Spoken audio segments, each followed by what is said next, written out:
because they don't have you to regulate them, because the narcissist cannot regulate their emotions.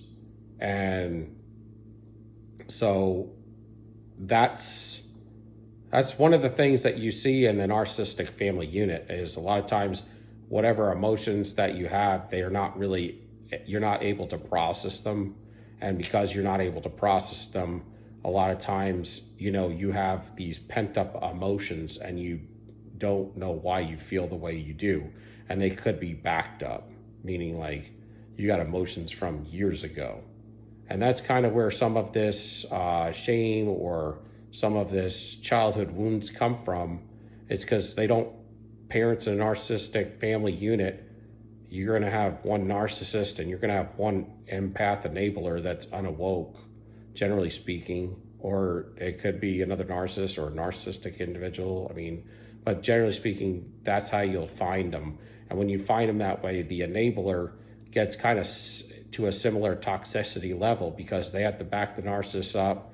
They're not able to give you certain truths, and they're not able to keep, certain situations. Most of the situations, they're going to have to doctor up and rationalize that the narcissist is saying and doing the right thing when they're not. So that's what an enabler does. And so they're going to be giving you wrong information, and they're going to be also getting drained of so much of their fuel because they're staying with the narcissist as their primary source that, they're going to get drained down to a narc level as well. So they're going to be like a shell of a human, and they're going to be acting similar to the narcissist, just like what we'd call the narcissistic fleas or something like that, where you start acting narcissistic because you've been with the narcissist so long, they pulled you down to their vibration, and they've been walking all over you for so long that you just end up kind of acting like them. You're almost as toxic as they are. So when you grow up in a family unit like that, that's how, to some degree, the narcissist, becomes the narcissist or whatever, or the empath even. They have depression, or they may have like ADHD, or they may have, different things that they have to work through. Their emotions are, also a little in disarray, so they have to try to understand things on their own. So the thing is, with the narcissist family unit, you don't get any training from them as a child. Normally in a normie family, they would get, information, and they would get help with their schoolwork if they needed help with it. They would get direction in life on what kind of career they would like to choose, and they would kind of point them in the right direction, their parents, and they would sit with them and talk with them and love them, and they would emotionally be checked in, not checked out. And they would validate the different types of emotions that they're going through. Like when a child's going through emotions, like, well, why do you feel this way? What makes you feel this way? Why do you think that you do feel this way? Maybe sometimes the child would be wrong, and you'd want to walk them through the emotions of why they did what they did was wrong, and help them to understand the emotions behind it. Or if they did something, if something happened and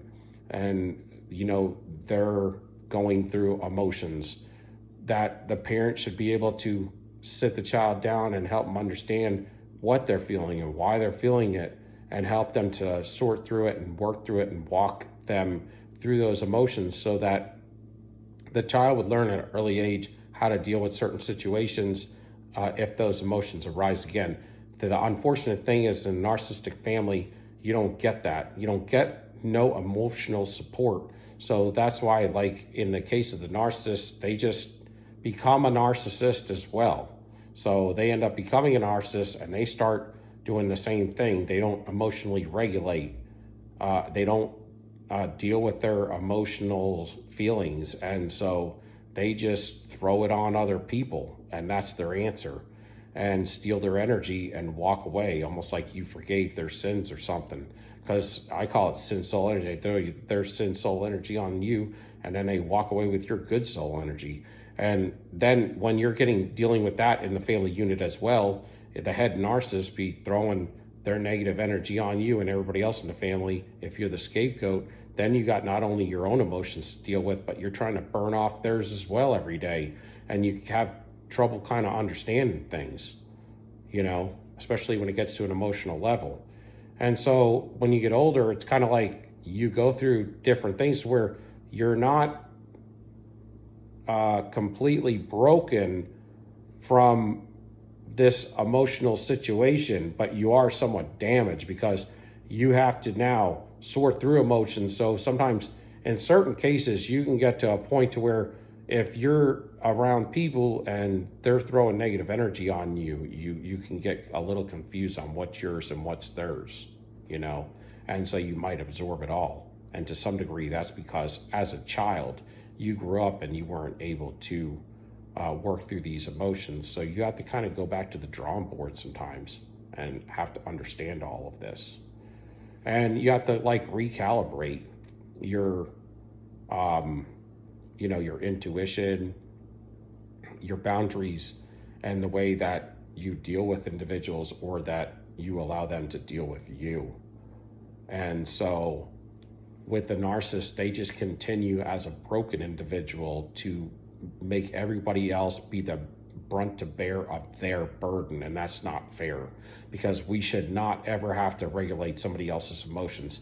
That's not our job. And that's what they do. They post you up as the primary source of supply in their family to be the number one individual that's supposed to regulate your emotions and their emotions. And then they go out and do a bunch of devious things and just to have fun.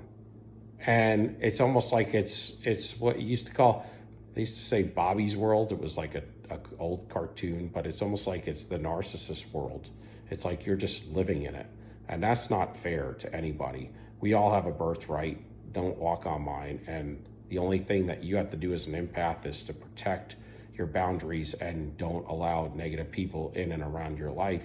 That's where it's our fault.